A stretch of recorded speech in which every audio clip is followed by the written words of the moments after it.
Voici 7 choses que vous devez absolument essayer lors de votre visite en Indonésie. La 7e va vous épater. Avant de visiter l'Indonésie, honnêtement, nous pensions que ce n'était que Bali.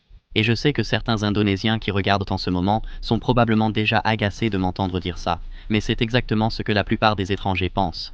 Quand les gens entendent parler de l'Indonésie, ils pensent à Bali, aux plages, et peut-être au dragon de Komodo. Ce qu'ils ne réalisent pas, c'est que l'Indonésie est l'un des pays les plus diversifiés au monde. Un pays avec plus de 17 000 îles, des centaines de cultures, des centaines de langues.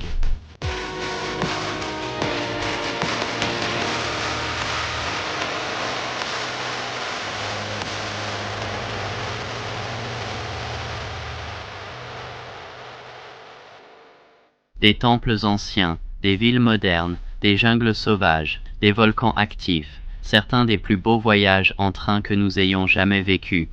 Et après avoir voyagé à travers l'Indonésie, je pense sincèrement que c'est peut-être le pays le plus sous-estimé au monde. Mais partout où nous allions, les Indonésiens répétèrent la même chose. Vous n'avez pas encore découvert la vraie Indonésie. Aujourd'hui, nous partageons cette expérience incontournable pour tout voyageur en Indonésie. Si vous êtes indonésien, dites-le nous en commentaire. Voici le train à grande vitesse de l'Indonésie. Traîne à grande vitesse? Allons-y. Quand la plupart des gens pensent au train à grande vitesse, ils pensent au Japon ou à la Chine. L'Indonésie n'était même pas sur mon radar. Ensuite, nous avons pris le premier train à grande vitesse d'Asie du Sud-Est et honnêtement, cela nous a époustouflés. Voyageant à plus de 350 km/h, le train relie Jakarta et Bandung en une fraction du temps que cela prenait auparavant. Le trajet est fluide, moderne, et on arrive sans s'en rendre compte. Le plus surprenant n'était pas la vitesse. C'était de découvrir une facette de l'Indonésie que la plupart des étrangers ne voient jamais. Une Indonésie moderne, ambitieuse, qui avance à une vitesse incroyable. Et si vous visitez Jakarta ou Bandung, c'est une expérience que vous ne devez absolument pas manquer. D'accord, j'espère qu'ils vont nous laisser prendre une photo à l'avant du train. Comme vous pouvez le voir, c'est un train vraiment cool juste là. Waouh, regardez-moi ça! Allons-y. Mon Dieu, waouh! C'est trop cool. Tu veux la place près de la fenêtre? Elle est à toi. Vraiment? Merci, c'est gentil. Alors tu peux voir ici qu'ils ont une petite publicité. Ce compartiment entier est juste pour nous, d'ici à là. Donc ça fait environ 1, 2, 3, 4, 5 grands pas. Donc ça fait peut-être 7 mètres. C'est comme un jet privé, mais dans un train. Je dois dire que pour 34 $, c'est une très bonne expérience. Avec le salon de première classe aussi. Je pense qu'on va faire un super voyage. Ils ont aussi un interrupteur pour allumer et éteindre les lumières. Et ici, ils ont un joli store si vous voulez vous reposer un peu.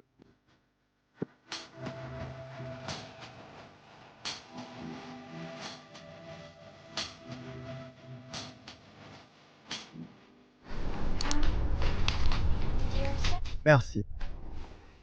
Super. D'accord. Donc notre vitesse actuelle est de 75 km/h. Donc oui, ce train atteint bien les 350 km/h, mais on m'a dit que c'est seulement pendant quelques secondes. La plupart du temps, la vitesse est autour de 300, et puis quand on passe en gare, ça ralentit aussi. Nous sommes à présent dans une autre ville d'Indonésie. Alors que le train à grande vitesse nous montrait le futur de l'Indonésie, le réseau ferroviaire traditionnel du pays nous a révélé certains de ses plus beaux paysages. Le trajet entre Bandung et Yogyakarta a honnêtement été l'un des moments forts de tout notre voyage. Pendant des heures, nous avons vu défiler volcans, rizières, rivières et villages par la fenêtre. On se croyait dans un documentaire en mouvement. Chaque virage révélait un autre paysage incroyable, et contrairement à l'avion, on découvre vraiment le pays. On découvre la vie locale, la campagne et des régions d'Indonésie souvent ignorées des touristes. Parfois, le voyage est une destination en soi, comme ce fut le cas ici.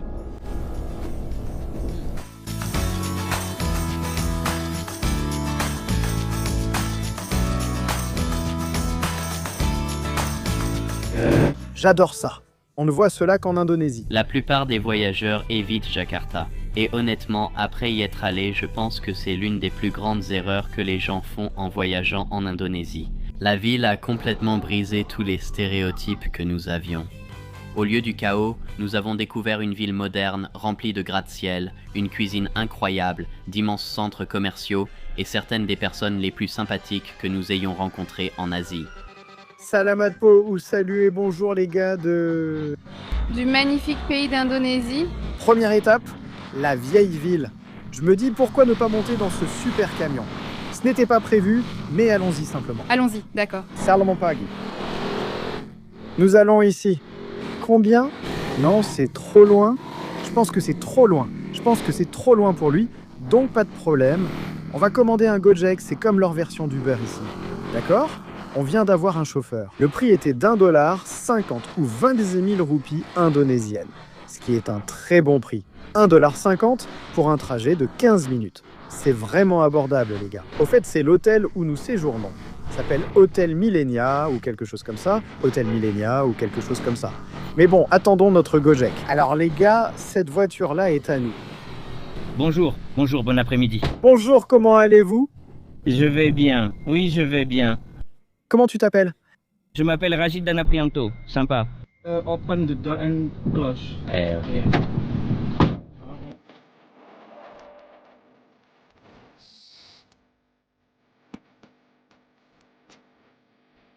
Bien, tu viens d'où?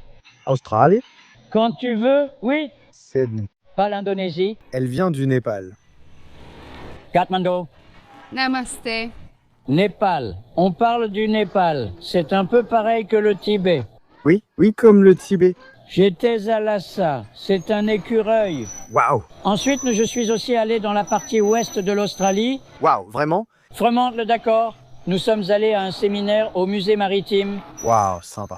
Donc, je vérifie simplement cela.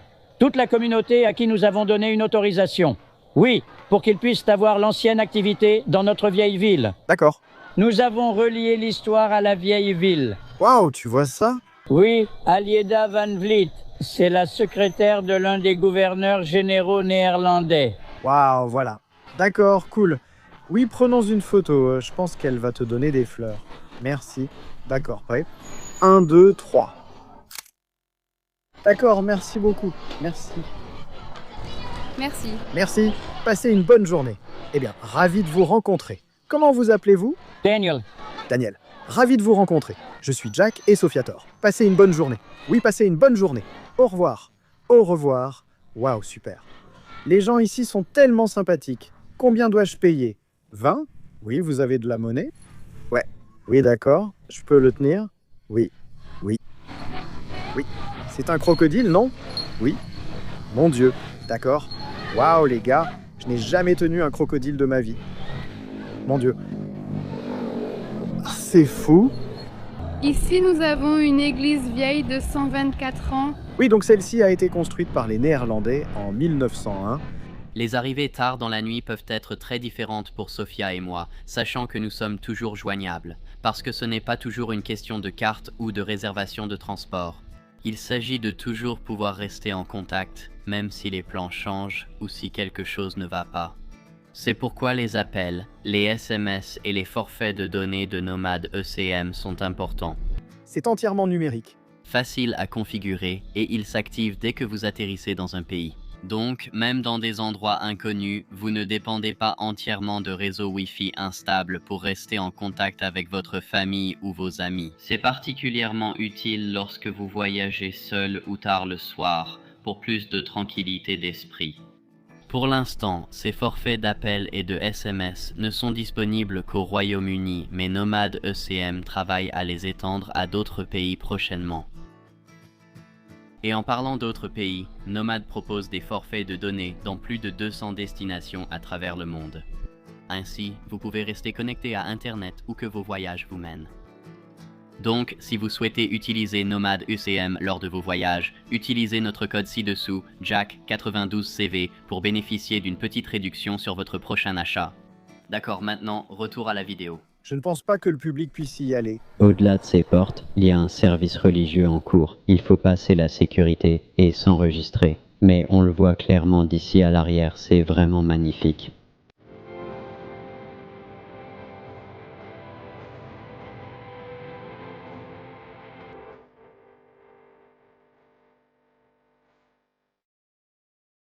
Et une chose qui me surprend, c'est que c'est vraiment l'église principale de la capitale du pays. Et juste en face, il y a l'une des principales mosquées, ce qui est fou. Cela montre simplement l'harmonie religieuse en Indonésie. L'église d'un côté, la mosquée juste en face. En Indonésie, ils sont très ouverts d'esprit et je trouve ça beau, car pourquoi créer des conflits religieux? Exactement, et l'amour est ce qu'il y a de plus grand. Amen. Bonjour. Waouh, cette mosquée est immense. Je ne l'avais même pas remarquée en arrivant. Elle paraît très grande et assez récente. Elle semble avoir été construite ces 10 dernières années. Elle est très belle et propre. Je pense qu'on va juste rester dehors et l'admirer d'ici. Parce que nous ne sommes pas musulmans nous-mêmes, donc je ne suis pas trop sûr.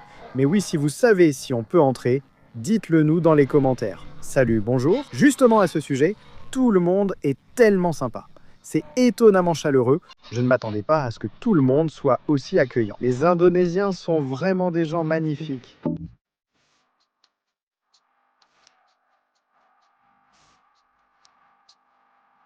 Peu d'endroits sur Terre paraissent encore vraiment uniques. L'île de Komodo en fait partie, car où ailleurs pouvez-vous traverser une île isolée à pied et vous retrouver face à face avec un dragon géant? Voir des dragons de Komodo dans la nature a honnêtement été l'une des expériences animalières les plus folles que nous ayons jamais vécues. Mais étonnamment, les dragons n'étaient même pas le meilleur. Les îles autour de Komodo sont absolument à couper le souffle. Des plages roses, une eau cristalline, des points de vue incroyables et certains des plus beaux paysages que nous ayons jamais filmés. C'est un lieu qui semble irréel jusqu'à ce qu'on le visite. D'accord, c'est ta première fois avec ça? Oui. Je vais te montrer quoi faire. Donc oui, on vient juste d'arriver les gars. Comme vous pouvez le voir, c'est magnifique et j'ai déjà repéré quelques requins dans l'eau. Mais on vous montrera ça avec la caméra sous-marine.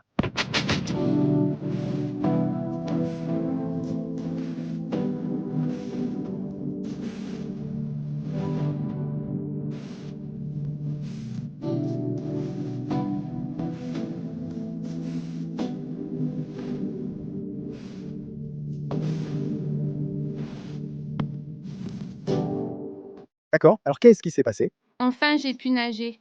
Il a nagé pour la première fois. Les gars, ma mère et moi avons appris à Sophia à nager depuis 1 an et elle a enfin nagé toute seule. C'est le plus beau jour de ma vie. Tu as nagé environ 20 mètres jusqu'à là-bas. Oui, c'était très amusant. On a vu tant de requins aussi. Je suis très fier de toi. Merci. Tellement. Maman va être tellement fière de ça. Oui, maman, elle a nagé. Vous pouvez voir, les gars, juste ici, c'est un bébé requin. Mon Dieu, tellement proche.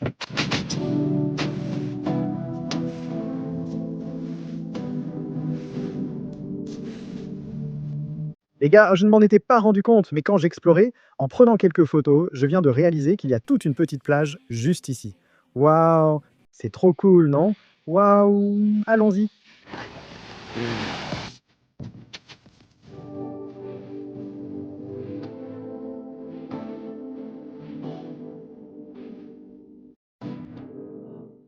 Je ne me rappelle pas la dernière fois où je me suis levé pour voir un lever de soleil. Pareil.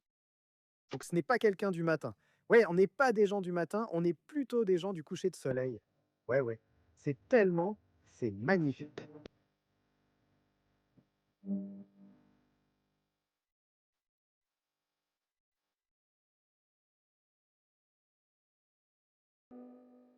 C'est difficile. Vous ne voyez pas à la caméra, mais il y a du violet, de l'orange, du vert, puis encore de l'orange.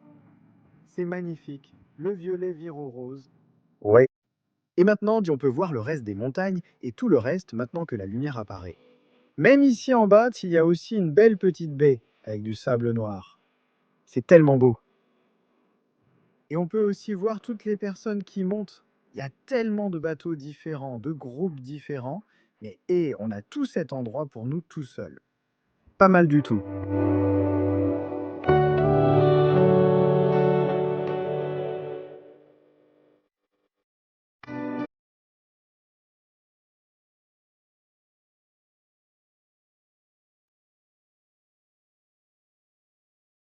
C'est vraiment une expérience géniale.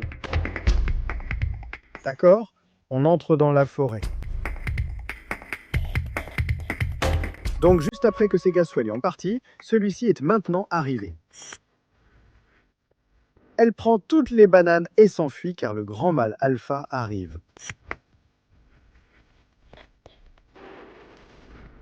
Et c'est une planète carnaval de carnivores à l'intérieur. Oui, je vois une fourmi à l'intérieur.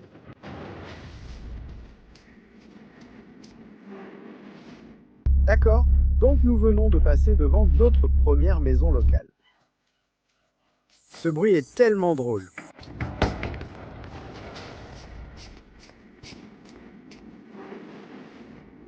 D'accord, retournons vos bateaux. C'est trop cool. Bonjour, bonjour.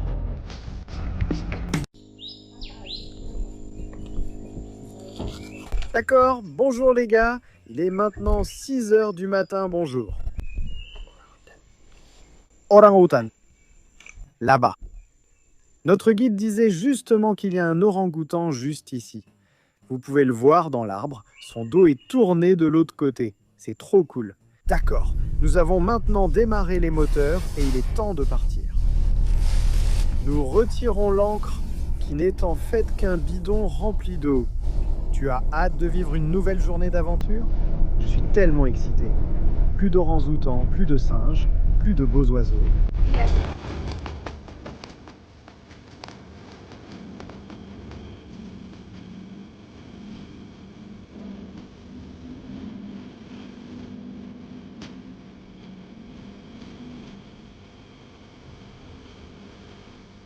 Alors, on vient de voir les singes et qu'est-ce qu'ils ont sur le nez? De la papaye. C'est comme une grosse papaye sur leur nez. Et tu peux voir à quel point leur nez est grand. C'est fou, comme une grosse papaye. Ouais, mais jusqu'à présent, pas d'orang-outan. Il est déjà 9 h et le garde forestier n'est pas encore venu avec les bananes et les patates douces. J'espère qu'il arrivera bientôt car beaucoup de gens attendent. Espérons que les orang-outans arrivent vite aussi. D'accord les gars, il vient d'arriver. Nous avons le premier ici. Oui, et maintenant, nous en avons 2. On dirait une mère et son fils, mais c'est difficile à dire. D'accord, donc les gardes forestiers là, viennent d'arriver avec toutes les bananes. Et les orang-outans patientent.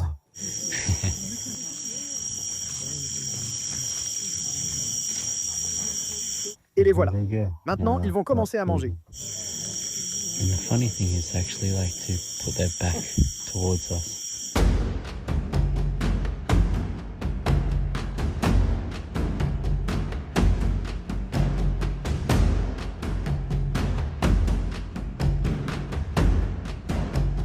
Donc contrairement à hier, où ils avaient de la patate douce et des bananes, est-ce qu'ils n'ont que des bananes? Oui, aujourd'hui, ils n'ont que des bananes, qui sont apparemment leur encas préféré. Donc je pense qu'ils sont plutôt contents aujourd'hui. Une chose qu'on remarque, c'est que la maman nous tourne le dos tout le temps. Elle ne veut pas se retourner, elle ne veut même pas nous accorder un regard. Mais son bébé était vraiment encore très curieux et il nous regarde.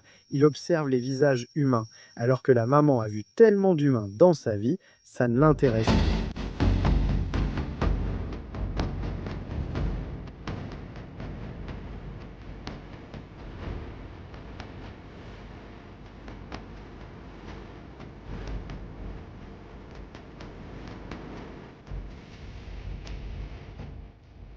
D'accord les gars, un autre arrive. Donc juste après que ceux-là soient mis en partie, celui-ci est maintenant arrivé. Celui-ci a l'air un peu plus jeune. Peut-être autour de 10 ans, difficile à dire. Looks hungry.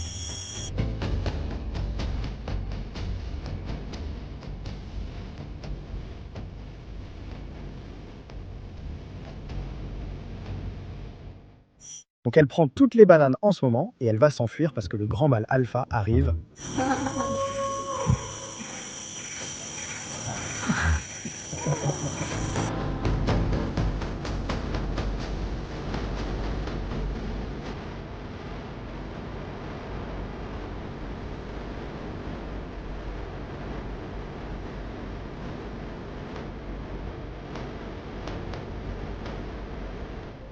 Waouh les gars, donc il est juste assis ici à se détendre, en train de manger de la patate douce. C'est trop cool. Je n'ai jamais été aussi près d'un orang-outan auparavant. C'est absolument incroyable. Vous pouvez voir à quel point ils sont grands. C'est juste fou. Donc c'est un jeune mâle. Il s'appelle Vado Et il est vraiment détendu, il est tellement habitué aux humains. Donc, ce qu'il fait en ce moment, les gars, c'est qu'il enlève la peau extérieure avec ses dents, puis il la laisse tomber par terre. Ensuite, il mange toute la partie juteuse de la patate douce. C'est vraiment un animal intelligent. D'accord? Au revoir.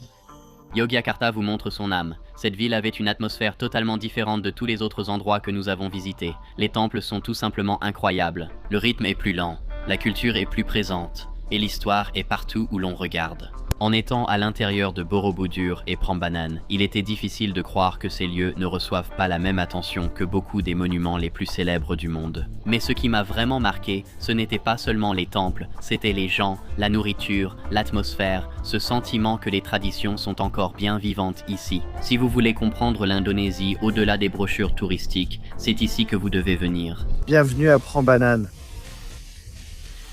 Nous apprenons encore à le dire, temple de Prambanan.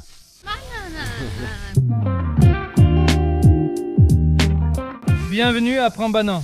Comme je l'ai mentionné, c'est notre zone du temple de Prambanan, située dans le village de Prambanan. Tout d'abord, le temple principal que vous devez visiter est celui-ci. C'est le temple Roro Jonggrang. Il est dédié au dieu Trimurti hindou. Temple de Shiva, de Brahma et de Vishnu. Lors de la visite, explorez d'abord ce temple, puis deux options s'offrent à vous. Vous pouvez retourner directement à la porte de sortie ou, si vous le souhaitez, explorer l'autre temple qui est un temple bouddhiste. Oui, temple de Lombung, Guru Pram et Shiva. Nous montrons ce chemin, d'accord. Parfait. D'accord, merci. Ils ont aussi des brochures pour chaque pays principal. Anglais, allemand, français, japonais, chinois, russe, coréen. Waouh. Trop cool. On devrait prendre, je pense en anglais, non? Donc, c'est une version réduite de tout le parc. Le temple principal est ici, puis il y a tous les différents temples. Et ici, c'est le temple bouddhiste. Donc on va un peu faire le tour et explorer. Où est-ce qu'on est? Pour l'instant, je n'en ai aucune idée, mais on va trouver. Pierre sur pierre comme ça, mais chaque pierre a un système d'emboîtement. Donc comme des Legos, si tu vois ça, si tu vois celui-ci, tu comprends. Comme celui-ci, tu comprends. Ouais, comme ça, tu vois. Comme la rainure juste ici. Celui-là? Ouais. Celui-ci pourrait avoir la ligne comme ça. Ouais, d'accord, je comprends. Et pourquoi cela n'a-t-il toujours pas été reconstruit?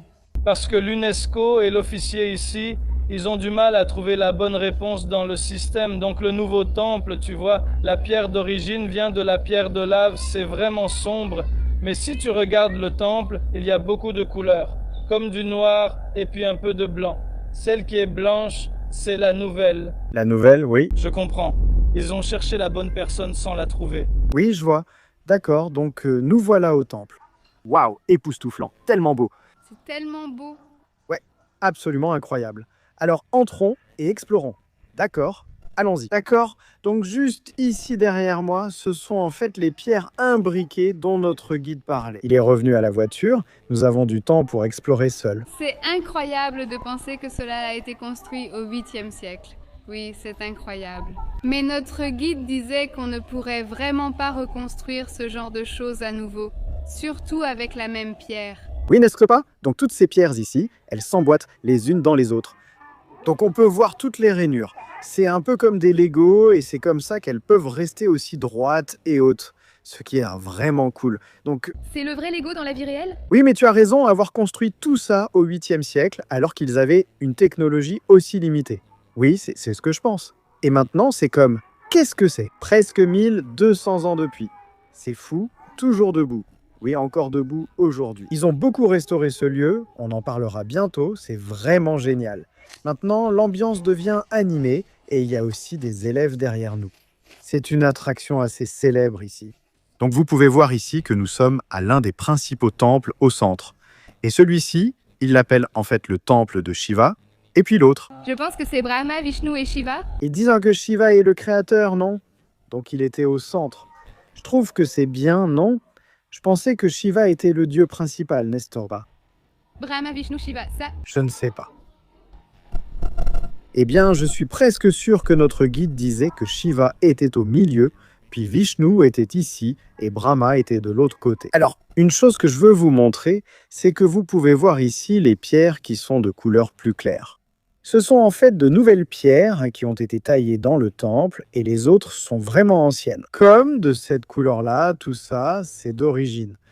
Et ces pierres y sont faites de roches volcaniques, alors que les nouvelles pierres, ils n'ont pas pu en trouver qui correspondent à la même texture. Donc oui, ils ont décidé de prendre ce qui s'en rapprochait le plus.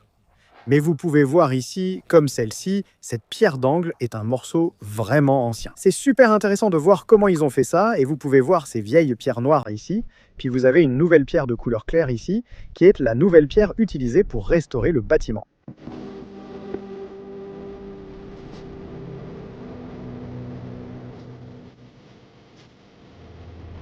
Merci beaucoup d'avoir regardé, et comme toujours, restez authentique. À bientôt. Salut. Au revoir, que Dieu vous bénisse. Que Dieu vous bénisse.